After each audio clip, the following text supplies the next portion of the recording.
신명기 1장 1절로 8절까지 제가 봉독을 해드리겠습니다.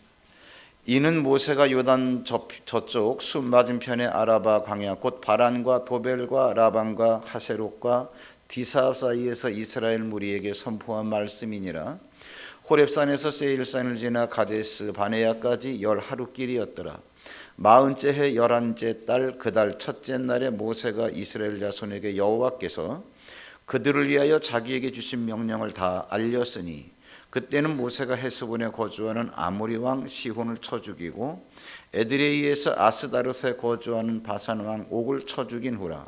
모세가 요단 저쪽 모압 땅에서 이 율법을 설명하기 시작하였더라. 일러스되 우리 하나님 여호와께서 호렙산에서 우리에게 말씀하여 이르시기를 너희가 이 산에 거주한 지 오래니 방향을 돌려 행전하여 아모리 족속의 산지로 가고 그 근방 곳곳으로 가고 아라바와 산지와 평지와 네겝과 해변과 가나안 족속의 땅과 레바논과 큰 강 유브라데까지 가라. 내가 너희의 조상 아브라함과 이삭과 야곱에게 맹세하여 그들과 그들의 후손에게 주리라 한 땅이 너희 앞에 있으니 들어가서 그 땅을 차지할지니라. 아멘. 우리 시간 앞뒤 싸움과 우리 인사하시면서 자리에 앉겠습니다. 우리 세월을 아낍시다. 시간을 아낍시다. 네. 첫째 주에 2016년도 들었으면서 우리가 에베소서를 가지고 우리가 말씀을 나누는데요. 에베소서는 그야말로 교회론, 교회가 무엇인가에 대해서 시종일관 얘기하고 있는 건데 신약만 하다 보니까 조금 딱딱한 것 같아서 구약을 좀 이렇게 섞자 그런 생각이 들었습니다. 그래서 1주 또는 2주 필요에 따라서 신명기와 에베소서를 왔다 갔다 하면서 다루도록 하겠습니다. 왜 신명기를 택했냐? 특별한 이유는 없는데 모세가 쓴 책이 우리가 다 외우고 있죠. 창출, 레민신 5권, 창세기, 출애굽기, 레위기, 민수기, 신명기. 그런데 창세기, 출애굽기, 레위기, 민수기 요 4권의 책의 내용이 신명기 안에 내용이 많이 나옵니다. 자, 제가 책이 바뀔 때마다 책에 대한 개략적인 설명을 해드리는데요. 신명기, 그리고 역시 이제 모세가 쓴 5권 책 중에 마지막 책이라서 모세 5경 가운데 한 권. 신명기, 이게 뭐냐? 모세가 임종 한 달을 남겨두고 죽기 한 달 전에 이스라엘 백성들, 특히 이스라엘 백성들 가운데서도 가데스 바네아 사건을 기점으로 했을 때 그때 당시에 20세 미만이었던 자들, 그들을 모아놓고 그들을 대상으로 해서 죽기 한 달 전에 했던 설교예요. 자기의 그 40년을 돌아보면서 가끔가다 이제 그 가데스 바네아 사건 뭐 이런 얘기가 나오는데 가데스 또는 가데스 바네아 지명 이름이에요. 이게 무슨 말이냐면 모세가 이스라엘 백성들을 애굽에서 이끌고 나와가지고 가데스 바네아까지 왔습니다. 어디냐? 가나안 땅으로부터 약 80km 떨어진 지점. 거기에서 12명의 정탐꾼을 선발을 해요. 야, 우리가 이제 주신다고 했던 그 약속의 땅 가까이 왔으니까 가기 전에 거기에 있는 거주민들이 뭐 나름대로 국가를 세우고 또 나름대로 무기를 갖고 그들이 이제 나름대로 전쟁 준비도 하고 있으니까 땅의 토질이 어떤지 거기에 농사가 잘 되는지 안 되는지 사람들이 어떤지 가서 한번 정탐을 하고 와라. 그래서 그들을 파송한 그 장소가 가데스 바네아예요. 12명은 들어갔습니다. 40일 동안 거기서 정탐을 하는 동안에 가데스 바네아에서 250만 명과 모세는 기다리고 있었어요. 그들이 40일 동안 모든 정탐을 하고 돌아왔습니다. 돌아와서 한다는 말이 들어가네 못 들어가네, 10명은 못 들어간다 그러고 2명은 믿음으로 들어가자 그러고 찬반 분열이 일어나죠. 그래서 다스결에 의해서 10명의 말을 듣고 백성들이 통곡을 해요. 결국은 모세가 결정을 내리지 못하고 들어가지 못합니다.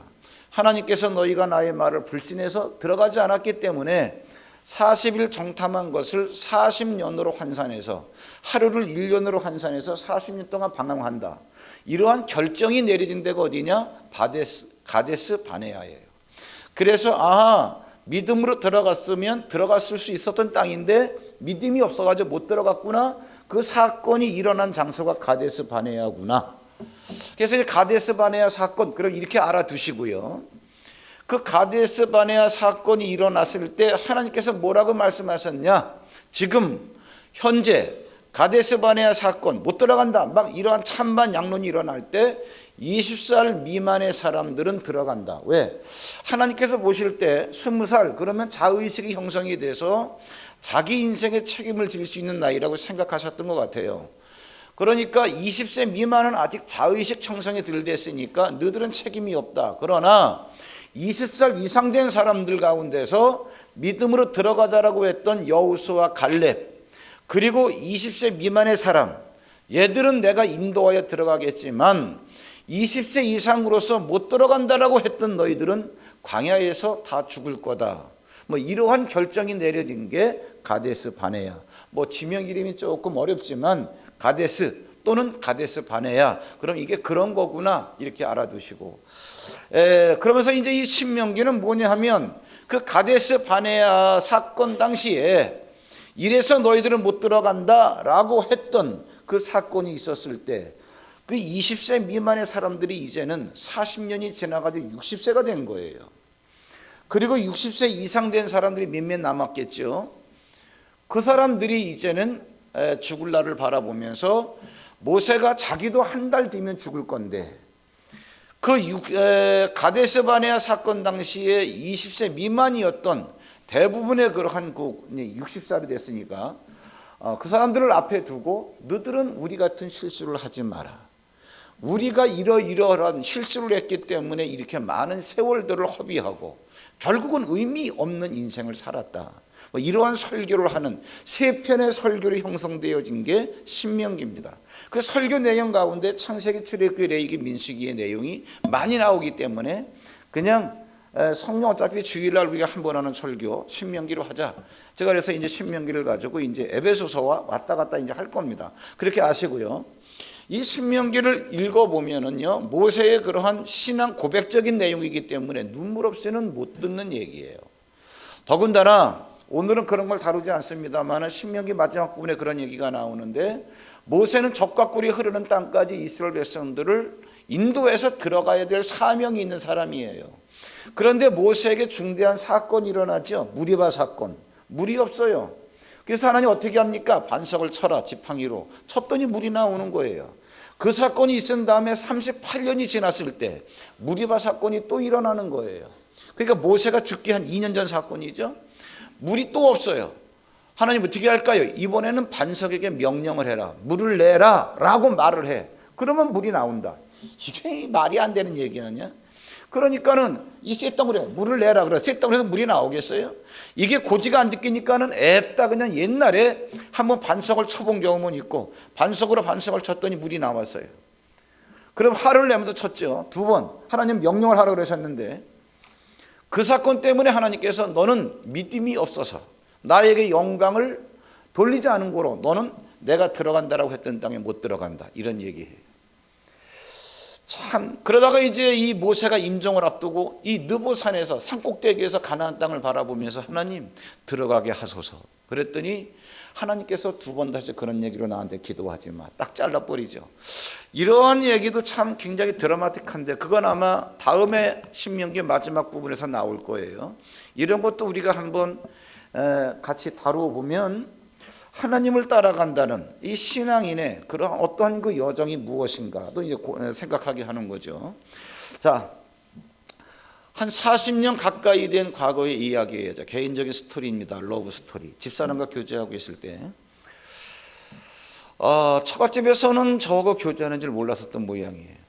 그리고 이제 다른 남자하고 이제 이렇게 시집가라 그랬더니 자꾸 뜸을 들이니까 눈치를 챘어요. 장모님이. 나중에는 남자가 있구나 이걸 알게 됐습니다. 그래서 도대체 남자가 어떤 남자인지 알아야 될 거 아니겠어요? 저한테 연락이 왔습니다. 좀 만나야 되겠다. 그래가지고서 나는 약방을 봐야 되니까는 약방을 비울 수 없으니까 어떻게 좀 만날 수 있는 방법을 생각해봐라. 제가 고향이 충주기 때문에 충주 가는 언제 그러한 기회가 있는데 장원에서 잠깐 내려가 좀 만나면 되겠습니다. 약속을 해가지고 이제 약방문을 닫는데 늦게 만났어요. 식당에서 저녁을 먹으면서 장모님하고 저하고 둘이 만났습니다.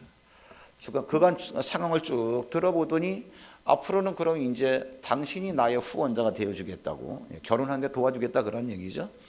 뭐 잘나지도 않았는데 복잡하더라고. 이렇게 얘기를 잘 끝난 다음에 이제 충주를 가야 되는데, 문제는 장원에서 충주까지가 40km, 100리길이죠. 얘기를 하다 보니까 막차를 놓쳤어요. 10시 반. 그래가지고 막차를 놓쳐서 어떻게 하느냐, 걸어가야죠. 그때 비포장도로였습니다. 주먹만한 자갈이 그냥 얼기설기 다 있는 그런 비포장도로였는데, 100리길을 제가 걸어가는데 밤에 비는 부슬부슬 오고 10시 반에 출발을 해가지고 몇 시간이 걸릴 줄 모르고 아침이면 도착을 하겠지, 젊으니까 쭉 걸어갔어요. 아무리 걸어가도 인가가 나오질 않는 거예요. 한참 너무너무 지쳤어요. 가는데 길가에 호롱불이 켜진 그 새벽에 어떤 집이 한 채 있어요. 제가 길가에서 물었습니다. 여기서 충주까지 얼마나 걸려요? 그랬더니 40리 남았습니다. 16km. 그렇습니까? 그래도 한참을 걸어갔어요. 너무너무 지쳐가지고 졸려서 길가에 있는 큰 돌 하나 구해가지고 그거 깔고 앉아서 잠을 잤어요. 쪼그리고 앉아서 잠을 자다가 다시 가야지, 어차피 그땐 택시를 못 타는 데니까.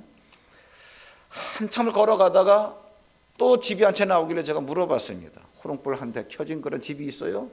충주까지 얼마나 남았어요? 그랬더니 40리 남았어요.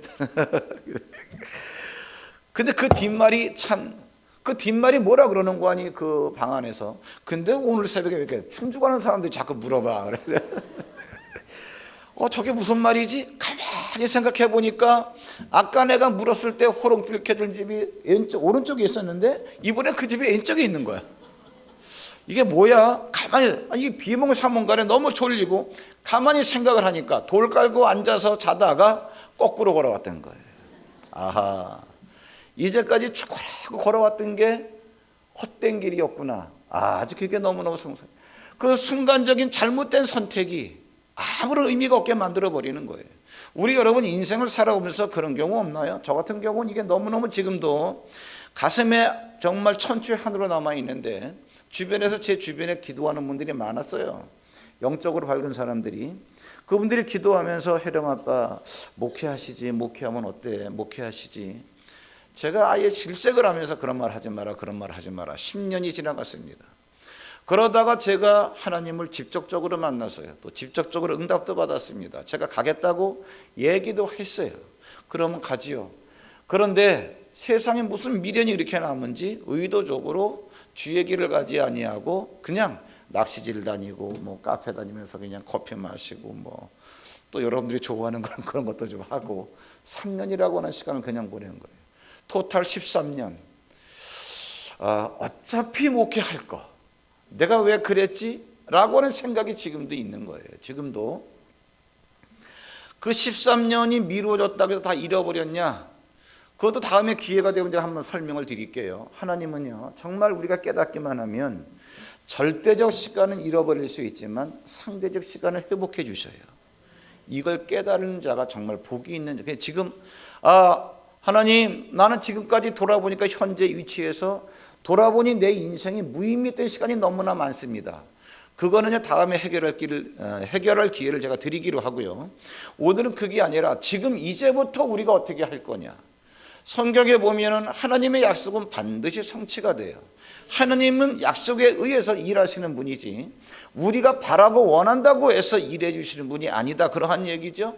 자, 그러고 보면 성경에 등장하는 위인들이 굉장히 많아요. 예를 들어가지고 제가 얼마 전에 교회학교 그 세미나 때 그 쉐마라고 하는 것을 가지고 제가 말씀을 드린 적이 있는데, 유대인들은요, 우리가 진짜 본받아야 될 게 하나 있어요. 뭐냐? 하나님의 말씀에 대해서 아버지가 아들에게, 할아버지가 손자에게 어린애들을 끌어안고 어렸을 때부터 귀에 따댕이가 앉도록 성경 말씀을 읊어줘요. 이게 세뇌가 되도록. 세상 사람들은 유대인들을 보고 뭐 유대인 대진이 뭐니 지들밖에 모르니 막 이렇게 비난을 하지만, 사실 내부적으로 파고 들어가 보면 걔들은요, 세상 사람을 모르는 게 아니라 무시하는 게 아니라 하나님을 절대적으로 알기 때문에 세상 사람들이 바라볼 때는 유대인들은 지들밖에 몰라, 이게 비난을 해요. 그러나 그렇지 않습니다. 걔들은 뭐냐면 하나님의 말씀이라면 세상 사람이 어떤 말을 한다 할지라도 절대로 그거는 고지 듣질 않아요. 하나님의 말씀대로 가는 애들이에요. 그렇기 때문에 여러분 그 세계 지도를 펴놓고 보세요. 남쪽으로는 저 이집트가 있지, 북쪽으로는 이라크가 있지, 옆에는 시리아가 있지, 이란이 있지, 동쪽에는 지중해가 있지. 빠져나갈 구멍이 없어요. 우리나라의 남한의 8분의 1 크기밖에 안 됩니다. 강원도 땅 정도밖에 안 돼요. 그 조만한 그 나라가 살아남을 수가 없어요. 숨통도 없어요. 근데 그 나라가 지금 여러분 세상에 영향력을 미친다 생각하면 해보세요. 지금 여러분 지금 그 석유 한 배럴에 $30 미만으로 떨어졌죠. 이런 날이 올 줄 상상 못했어요. 150불까지 육박했던 그런 석유가 지금 오일 쇼크가 지금 나고 있잖아요. 이것 때문에 증시가 폭락을 하고. 여러분 뒤에서 영향력을 미치는 애들이 누군지 아세요? 이런 거를 생각하면 여러분 진짜 섬찟합니다. 어쨌든 그렇다 치고 왜 그러냐? 걔들은 하나님의 말씀이라면 끝까지. 예를 들어가지고 여러분 아브라함 얘기 많이 했으니까 이삭 같은 경우만 하더라도 아버지가 자기에게 들려준 약속의 말씀이 있어요. 하나님의 약속이라는 거예요. 뭐냐? 내가 이 땅을 너와 네 자손에게 영원히 줄게. 이삭아 너는 내 아들이야. 이 땅을 너와 네 자손에게 영원히 줄 거야. 이삭이 결혼을 했습니다. 몇 살에? 40살에. 아기가 없는 거예요. 몇 살에 난지 아십니까? 60살. 20년을 기다려요. 20년 지나니까 하나님께서 어떻게 하다 보니까 아기 주셨네?가 아니에요. 창세기 읽어보시면 아기 낳는 그 순간까지도 이삭이 간구하니까 하나님께서 응답하셔서 리브가의 태를 열어주셔서 아기를 낳아요. 끈질기게 20년간 기도를 해요. 아기 낳기 위해서. 왜? 약속을 알기 때문에. 결혼해가지고 여러분 5년 지났다 10년 지났다 아기 없나 봐. 우리는 불임인가 봐. 사람들은 다 포기하게 말해. 15년 지났다 20년 지났다. 아기 못 낳는 걸로 다 딱 끊어버리잖아요. 이삭은 포기하지 않았습니다. 왜? 하나님이 이 땅을 나의 후손들에 그러니까 자식이 있어야지. 절대로 포기하지 않습니다. 이게 창세기에 등장하는 사람들의 특징이에요. 자, 오늘도 마찬가지입니다. 모세가 이제 여러분 모압 평지에서 설교를 해요. 그 설교하는 첫 마디가 뭔지 아십니까? 하나님께서 우리를 애굽에서 끄집어내가지고 어디까지 들어가라고 하셨다. 근데 어디까지 들어가라고 하신 말씀을 누구에게 하신 거냐? 700년 전에 창세기 15장에 보면 아브라함에게 하신 약속이. 아브라함에게, 아브라함아 내가 이 땅을 너와 네 자손에게 줄게.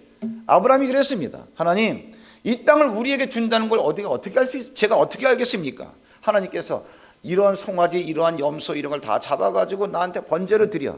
말씀대로 송아지를 잡아가지고 각을 떠가지고 이렇게 쫙 두 쪽으로 나눴어요. 염소를 잡아 두 쪽으로 나눴어요. 이거 쭉 두 쪽으로다가 이렇게 나란히 정리해 놓은 다음에 번제를 드리다가 아브라함이 잠이 들었습니다. 갑자기 훅 하는 소리가 나가 보니까 타는 횃불이 쪼갠 고기 사이를 막 지나가는 거예요. 불, 하나님의 임재의 상징 아닙니까? 하나님이 지나가셨다 그런 얘기예요. 이 얘기가 뭐예요? 내가 너에게 이 땅을 너와 네 후손에게 영원히 주겠다고 한 약속을 지키지 않는다면 내가 이렇게 쪼개진 고기처럼 내가 쪼개지겠다. 내가 죽겠다. 이게 여러분 이스라엘의 계약 문화의 효시가 됩니다. 지금도 이스라엘에 간 사람들이 계약을 맺는 갑을 둘이서 계약을 할 때 이렇게 고기를 송아지를 쪼개놓고 쪼갠 고기 사이로 지나가면서 야, 너 나하고 약속한 거 안 지키면 이렇게 되는 거야. 알았어? 알았어. 죽는 거야. 그래 알았어. 이게 그들의 계약 문화예요. 하나님이 그날 밤에 아브라함에게 이렇게 이러한 땅을 내가 너와 네 후손에게 영원히 주겠다. 어디까지요? 그 경계를 쫙 말씀해 주셨어요. 요 애굽의 경계부터 저 북쪽으로는 네가 옛날에 갈대 우르에서 건너왔던 유브라데 강 있잖아. 그 이남까지 그 범위에 있는 땅을 내가 줄게 라고 지명까지 다 약속을 해주고 범위 안에 있는 족속들의 그 족속의 이름을 다 거명을 해놓으셨어요. 창세기 15장에서 아브라함에게.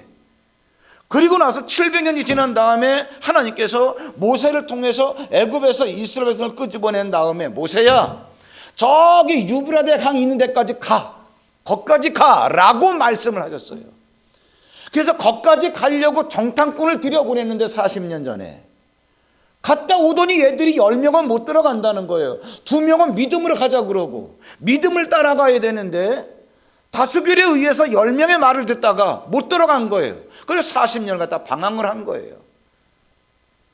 근데 너희들은 우리처럼 이렇게 어리석은 자가 되지 마라 라고 설교를 하는데 얼마나 여러분 한이 맺혀 있겠습니까? 모세 마음에. 확인하고 넘어가겠습니다. 신명기 1장 7절 8절에 보시면 방향을 돌려 행진하여 아모리 족속, 방향을 돌려, 이건 나중에 제가 풀어드리고, 아모리 족속의 산지로 가고 그 근방 곳곳으로 가고 아라바와 산지와 평지와 네겝과 해변과 가나안 족속의 땅과 레바논과 큰 강 어디 유브라데까지 어떻게 가라 라고 말씀하셨어, 하나님께서.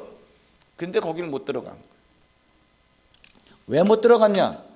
가데스 바네아 사건을 제가 잠깐 말씀을 드리겠습니다. 민수기 13장에 나오는 얘기예요. 민수기 13장에 나오는 모세가 40년 전부터 경험했던 것을 마음에 품고 지금 신명기에서 이렇게 딱 얘기를 해주는 거예요.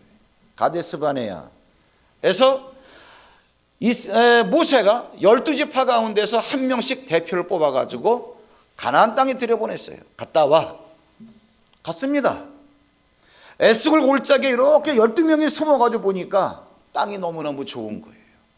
광야에서 방랑 생활할 때는 보지도 못했던 포도송이가 얼마나 큰지, 알맹이 하나가 이만해. 이만한 포도송이가 얼마나 큰지 이만해. 왜? 지금 12명 정탐꾼들이 둘씩 짝지어가지고 지게작대기를 갖다 끼워가지고 여기다가 포도송이 딱 가지를 갖다 끼워가지고 어깨에다 메고 올 정도였어요. 야, 정말 이 땅은 젖과 꿀이 흐르네? 기름진 땅이네?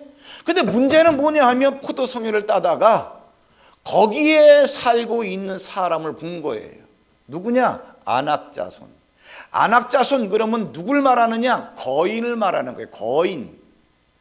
신장이 2m 50. 엄청난 사람을 보니까 딱 기가 질려버린 거예요. 이스라엘 백성들이. 움찔해가지고 이게 뭐지? 속으로 어떤 생각이 들었냐? 쟤들하고 우리하고 붙으면 이거는 게임도 안 돼. 왜? 쟤들은 장대 같고 우리는 막대기 같아. 이게 얘들의 고백입니다. 그러면서 이걸 본 다음에 야, 그래도 모세가 뭐 거기에서 과일을 가지고 오라 그랬으니까 가지고 가야지. 그래가지고 이 지게작대기에 과일을 메고 이들이 돌아왔어요. 와가지고 과일을 내려놓으면서 우리가 가보니까 진짜 그 땅은 젖과 꿀이 흐르대요. 왜? 그러니까 이러한 과일을 맺지요. 보세요. 이거는 거기서 따온 과일입니다. 라고 얘기해놓고 그런데 그 땅에 그럼 들어가자 그러면 뭐라 그러지? 그럼 가자 그럴 터인데 여기서 갑자기 마음이 바뀌어가지고 이들의 생각으로 합리화를 시켜서 이 땅을 악평을 해버리는 거예요. 그 땅 못 들어갑니다. 왜? 우리가 안악 자손을 받습니다. 이 얘기하는 거죠. 안악 자손을 받는데 왜? 안악 자손을 받는데 그 땅은 거주민을 삼키는 땅입니다 라고 얘기하는 거예요. 거주민을 삼키는 땅이라는 게 뭐냐? 자, 우리가 거기에 사는 사람들은 장대 같고 우리는 막대기 같기 때문에 들어갈 수도 없지만 설령 들어갔다라고 쳐요. 개들을 내쫓고 우리가 거기서 산다고 쳐요. 농사를 짓겠죠. 그러면 이러한 포도를 우리가 수확할 수 있어요. 맞아요. 그런데 그 땅이 너무너무 비옥하기 때문에 외부에서 항상 호시탐탐 노리고 있기 때문에 우리가 들어가서 그 사람들을 내쫓고 농사를 짓고 산다라고 한다면 언제 외부에서 쳐들어와서 이 땅을 차지하려고 우리를 죽일지 몰라요. 그렇기 때문에 그 땅은 끊임없이 땅이 너무 좋기 때문에 그것을 약탈하려고 하는 사람들에 의해서 거기에 사는 사람들은 죽어요. 그러니까 그 땅은 거기에 사는 사람들을 삼키는 땅입니다. 그러니 들어갈 수도 없지만 들어간다 할지라도 조금 농사지어 먹고 살다가 우리는 죽을 수밖에 없으니까 들어가지 맙시다. 이렇게 땅을 악평하는. 확인하겠습니다. 이게 가데스 바네아 사건이에요. 민수기 13장 23절. 또 에스골 골짜기에 이르러 거기서 포도송이가 달린 가지를 베어 둘이 막대기에 깨어매고 또 송리와 무화과를 따니라. 27절에 뭐라 그랬습니까? 모세에게 말하여 이르되 당신이 우리를 보낸 땅에 간즉 과연 그 땅에 젖과 꿀이 흐릅니다. 이 땅은 이것은 그 땅의 과일입니다. 그런데 문제는 뭐냐? 그들은 그 땅의 안악자손으로 말미암아 지레 겁을 먹었어요. 28절에 뭐라고 나옵니까? 그러나 그 땅 거주민은 강하고 성읍은 견고. 그러나가 항상 문제예요. 그러나가 문제예요. 그러나 그 땅 거주민은 강하고 성읍은 견고하고 힘이 클 뿐 아니라 거기서 안악자손을 봤다, 그 얘기예요. 그러면서 뭐라고 결정을 했냐? 스스로 33절에 내려가 보시면 거기서 네피림 후손인 안악자손의 거인들을 보았나니 우리는 스스로 보기에도 메뚜기 같으니 그들이 보기에도 그와 같았을 것이니라. 여러분, 계속 제가 기회가 될 때마다 말씀을 드립니다마는 하나님이 주시겠다고 한 약속의 땅은 환상적인 땅이 아니에요. 합리적 생각으로 하면 절대로 들어갈 수 없는 땅이에요. 전쟁을 해보지 않은 사람들이, 손에 무기도 든 것이 아무것도 없는 맨주먹인 사람들이 천년장 무기로 무장하고 있는 가나안 땅을 들어간다? 더군다나 그들의 국가 제도를 갖다 정비해가지고 하나의 완전 시스템을 갖다가 구축하고 있는 사람들이 들어간다? 이거는 절대적으로 들어갈 수 없는 땅이에요. 그런데 하나님은 그 땅을 내가 너에게 주마했기 때문에 주겠다는 거예요. 이것이 신령한 복이라고 우리가 에베소서를 설명할 때 작년에 다 우리가 같이 말씀을 나눴습니다. 여기 마찬가지. 거기에 사는, 가나안 땅에 사는 사람들은 안악자손으로 거인입니다. 이거 자세히 풀어야 되는데, 네피림의 후손, 네피림 뜻이 뭐냐면 하칼, 떨어졌다, 사단을 상징하는 거예요. 아무리 그들이 덩치가 크고 힘이 있고 그들이 그렇다 할지 위세가 등등하다 할지라도 사단의 자식이기 때문에 여러분 영적 세계를 제대로 깨달으셔야 돼요. 하나님의 말씀을 갖고 있는 믿음의 사람들이 들어가면 믿음으로 정복하는 땅이지. 그래서 아무리 겉으로 볼 때 여러분 안악자손이 신장이 장대하다 할지라도 여러분 이게 이 얘기예요. 내가 정말 한번 성공하고 출세해 보려고 하는 이 세상이 다 대재벌 그룹들이 이미 다 기반을 잡고 있고, 내가 내 이름으로 아파트 하나 장만할 수 없는 땅떼기 하나, 내가 10평, 땅 한 평이라도 서울에서 땅 한 평 가질 수 없는, 왜? 한 평에 2억 하는 데도 있잖아요. 안 돼, 난 가질 수가 없어. 눈으로 보기엔 다 그렇습니다. 눈으로 보기에는. 이게 뭐냐? 안악자손을 바라보면서 미리 생각을 하는 거예요. 개들은 장대 같고 우리는 메뚜기 같아. 개들이 우리를 볼 때도 그와 같았을 것이니이다. 이 말씀을 여러분 가만히 묵상해 보면 그 안악자손들이 12명의 정탐꾼을 봤어요, 못 봤어요? 못 봤어요. 잘 보세요. 얘들 생각이에요. 얘들이 안악자손을 보고 있는 거예요. 숨어서.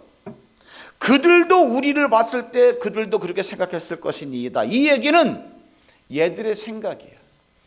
그러니까 팔씨름 한 번도 안 해보고 우리는 졌습니다. 우리는 절대로 못 이깁니다. 손도 한 번 안 잡아보고 우리는 절대로 능력이 안 됩니다. 미리 다 결론을 내려버린 거예요. 그래서 이러한 생각을 가지고 그 땅을 바라보니까 진짜 땅은 좋은데 땅을 악평을 하는 거예요. 한 입으로 두 말을 하는 거예요. 야, 진짜 나도 서울 시내 저런 빌딩 한번 가다 봤으면 좋겠다. 빌딩 너무너무 좋다. 그런데 아유, 빌딩 못 가죠. 그러면서 한다는 얘기가 뭐 돈은 뭐 불의의 재물이라며 그렇게 가난하게 사세요. 이상한 합리화를 내세워요. 그게 뭐냐? 이 땅은 거주민을 삼키는 땅. 그래서 못 들어갑니다. 확인하겠습니다. 32절, 이스라엘 자손 앞에서 그 정탐한 땅을 어떻게? 악평하여. 아까 앞에는 적과 꿀이 흐른다, 호평했을 때 있었잖아. 근데 바로 악평을 하죠. 왜? 이르되 우리가 두루다니며 정탐한 땅은 그 거주민을 삼키는 땅이기 때문에. 아까 설명드린 게 바로 그겁니다. 우리가 세상을 살아갈 때 이러한 합리적인 사고로 내가 하나님의 말씀에 대한 믿음으로 행동하지 못하는 건 생각은 안 하고 합리적인 생각, 합리적인 사고로 내 능력이 부족해서 세상적인 사고방식으로 생각하니까 절대로 이룰 수 없고 얻을 수 없는 이 현실을 우리는 합리화시켜서 핑계하고 있는 건 아닌지, 이거는 부정직한 거예요. 내 자신에 대해서. 가데스 바네아 사건으로 여러분 사일이 40년이 됩니다. 무슨 말이냐? 오늘 본문을 봐보세요. 올 신명기 서론에 아무것도 아닌 것 같지만 이러한 내용을 여러분들이 쭉 묵상을 하면서 보시면 1장 2절에 보시면 호렙산에서 세일산을 지나 가데스 바네아까지 10하루길이었더라. 이거 풀어드리겠습니다. 호렙산, 이게 신의 산을 말하는 거예요. 하나님은 애굽에서 이스라엘 백성들이 나오자마자 바로 신의 산으로 데려갔어요. 신의 산에 1년 2개월 머물면서 십계명을 주시죠. 성막을 만들게 하셔요. 그리고 난 다음에 이제 출발해라. 어디로? 내가 준다라고 했던 땅을 향해서. 그래서 그 호렙산에서 가데스 바네아 12명의 정탐꾼을 보낸, 파송한 거기에까지 10하루길. 무슨 말이냐? 실제로 측량을 해보니까 265km 정도. 10하루길, 그랬으면 하루에 24km 정도씩 걸으면 60리씩 걸으면 이동해서 도달할 수 있는 거리. 여기야, 여기. 근데 이걸 왜 써놨을까? 그리고 나서 40째 달 이렇게 딱 넘어. 이게 40년 되던 해 이렇게 나와요. 이게 무슨 말이냐? 이 얘기를 하는 거예요. 야, 호렙산에서 가데스 바네아까지는 265km로 보통 걸음으로 한다라고 한다면 10하루면 올 수 있는 거리야. 그런데 요 가데스 바네아에서 가나안 땅까지는 몇 킬로냐? 80km. 그 속도라면 며칠이면 갈 수 있냐? 4일이면 갈 수 있잖아요. 그리고 남잖아요. 그럼 가데스 바네아에서 가나안 땅까지 4일이면 갈 수 있는 거리인데 그거를 들어간다 못 들어간다 믿음이 없어가지고 난리를 치니까 다스결 원리에 의해서 여론 조성이 돼가지고 못 들어간다고 하니까 빙빙 돌다가 그 자리에 40년 만에 다시 온 거예요. 모세가 이 얘기하는 거예요. 40년이 4일이면 들어갈 수 있는 이 거리를 40년 걸려서 다시 왔다. 이제 들어가는 거다. 근데 나는 죽는다. 너희들은 우리 같은 실수하지 마라.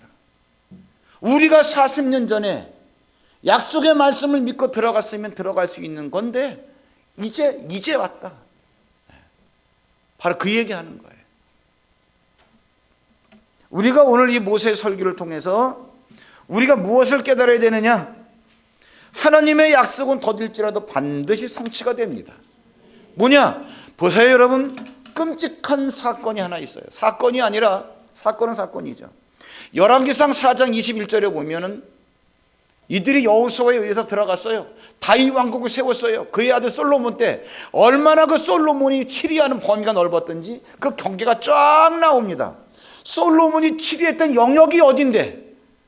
애굽의 경계부터 저 유브라데 강이 있는 데까지 엄청나게 광활한 그 영토를 다스리면서 주변 나라로부터 다 조공을 받고 있었던 초강대국을 이뤘었던 게 누구냐? 이스라엘.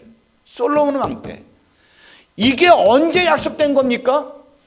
창세기 15장에서 아브람 때 지명까지 경계 구역까지 정확하게 설계를 해서 가지고 이만큼을 내가 너한테 줄게. 믿음으로 들어가. 주신다고 했으니까 들어가자. 그 믿음을 갖고 행동해서 들어가서 얻는 땅이 그 땅이에요. 모세 때 들어가라고 말씀하셨죠. 모세가 고백하잖아요. 들어가, 거기까지 가라라고 말씀하셨어. 근데 못 들어갔다 그래요. 그때 못 들어가니까 요한계시록 3장에 나오는 에베소 교회 내가 촛대를 옮겨버릴게. 네가 어디에서 떨어졌는가를 빨리 생각하고 돌이키지 않으면 내가 촛대를 움직여. 하나님의 약속은 반드시 이루어져요. 그런데 모세 때 놓쳤어요. 하나님은 그렇다라고 포기하지 않아요. 솔로몬 때 그것을 그대로 이루셔요. 모세의 설교를 통해서 우리가 무엇을 체크해야 되느냐? 하나님의, 나에게 주어진 하나님의 약속은 반드시 성취가 됩니다. 또 하나는 뭐냐 하면은 정말 우리가 믿음을 통하지 않으면 어떻게 믿음대로 살지 않으면 믿음대로 행하지 않으면 우리는 시간만 낭비한다. 여러분 좀 편한 얘기는 아닌데 그래도 들으셔야 됩니다. 우리가 인생을 살아가는 데 있어서 좀 무식한 얘기지만 먹고 자고 싸는 것은 아무런 의미가 없습니다. 생물학적인 그러한 생식 기능을 하는 거에 불과해요. 그거를 살았다라고 하는 건 아닙니다. 그건 산 게 아니에요. 제가 지난주에 상이라고 하는 것을 말씀을 드렸습니다. 상은 뭐냐? 하나님께서 저에게 개인적으로 이렇게 감동을 주시는데 하나님의 말씀을 따라서 힘들고 어려움이 있죠. 왜? 말씀이라는 건 현실과 항상 부딪히니까. 세상 사람들의 생각과 다르니까. 그걸 따라갈까 말까 갈등이 있겠죠. 어려움이 있겠죠. 그 말씀을 믿음으로 따라가는 만큼의 시간이 이렇게 쌓이다 보면 그게 상이 되는 거예요. 주보에 나오지 않았는데 창세기 5장 보고 제가 마치겠습니다. 창세기 5장 21절 같이 한번 읽어보겠습니다. 시작. 에녹은 65세에 무드셀라를 낳았고 무드셀라를 낳은 후 300년을 하나님과 동행하며 자녀들을 낳았으며 그는 365세를 살았더라. 에녹이 하나님과 동행하더니 하나님이 그를 데려가심으로 세상에 있지 아니하였다. 이거는 셈 족속의 족보니까 세 족속의 족보니까 다 구원받은 사람들이죠. 하나님 믿었어요. 에녹이라고 하는 사람도 하나님을 믿었지만 아마 우리처럼 껄렁껄렁껄렁 믿으면서 예배도 드리고 술도 마시고 예배 드리고 담배 피우고 예배 드리고 뭐다가 다 이렇게 살았을 거예요 아마. 왜? 지옥은 안 가니까. 그렇게 살다가 65세에 무드셀라, 이게 참 의미가 있습니다. 무드셀라 나왔다. 성경에서 지명과 인명에는 반드시 메시지가 있습니다. 뜻이 있어요. 65세의 에녹이 아기를 낳는데 하나님께서 무드셀라라고 해라. 메시지, 무드셀라가 뭔데? 창을 던지는 자. 창을 던지면 어떻게 되는 거예요? 맞아 죽는 거죠. 이게 뭐예요? 심판받는 거예요. 그 무드셀라 그러면 그들의 그 의식으로 뭐냐? 하나님께서 심판하신다. 하나님께서 심판하신다. 메시지를 깨달은 거예요. 에녹이. 65세에 그저 그런 대로 하나님을 믿어도 그렇게 살아오다가 무드셀라를 낳은 다음에 그가 300년 동안 하나님과 동행했다. 그 이후에 내가 이렇게 살 게 아니구나. 하나님과 동행하면 이렇게 나오죠. 그 얘기예요. 그러다가 세상 나이로 365세가 되었을 때 하나님께서 그를 데려가심으로 뭐냐? 이 땅에서 비참한 죽음을 보지 않게 하고 믿음의 사람을 낙원으로 데려가시는, 우리가 일명 말하는 휴거. 여러분, 오늘 이 시간까지 여기서 예배드리는 우리들이 어쩌면 구원받고 하나님의 사람으로 에녹처럼 살아왔을 수도 있겠지요. 그러나 우리에게 소망이 있는 이유는 무드셀라를 주셨다는 얘기는 오늘의 선포되는 메시지가 무드셀라예요. 내게 주신 내 인생의 이 시점에 카이로스, 바로 이 시간에 지금 나에게 주신 말씀이 이거구나라고 깨닫고 그래 내게 주신 말씀을 내가 믿는 대로 행해봐야지 라고 우리의 삶의 태도와 방향과 그러한 모든 것들을 바꾼다면, 하나님과 동행한다면, 요에는 네가 65년 동안 이렇게 살았던 거 묻지 아니하고 하나님께서 에녹을 데려가듯이 우리 인생에 에녹처럼 우리가 하나님과 동행하는 삶의 방향, 삶의 태도, 이겁니다. 여러분, 매 순간순간 우리는요 10명의 정탐꾼처럼 내가 얻으려고 하는 건 좋은데 내 능력이 안 돼, 나는 뭐가 없어, 운이 없어, 갖가지 핑계를 대고 그러니까 못해 라고 합리화하는 게 아니라, 안악자손이 버티고 있다 할지라도 힘들고 어렵지요, 고통도 있지요, 갈등도 있지요. 왜 없겠어요? 그럴 때마다 내가 세상적인 상식으로 살아온 세상적인 패턴으로 결정하는 게 아니라 너희가 지금 믿음에 있는가 너희 자신을 시험하고 확증하라. 주님께서 뭐를 원하시지? 이 순간 주님께서 내가 어떻게 하길 원하시지? 기도해보고 평안이 오는 응답, 이것 갖고 행할 때 그게 에녹처럼 사는 거예요.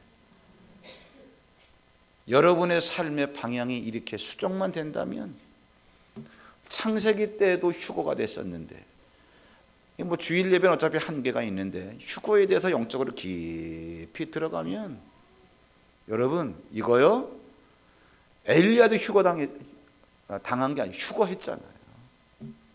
에녹도 했고 엘리야도 했고, 여기에 본으로 예수님이 휴거하셨잖아요.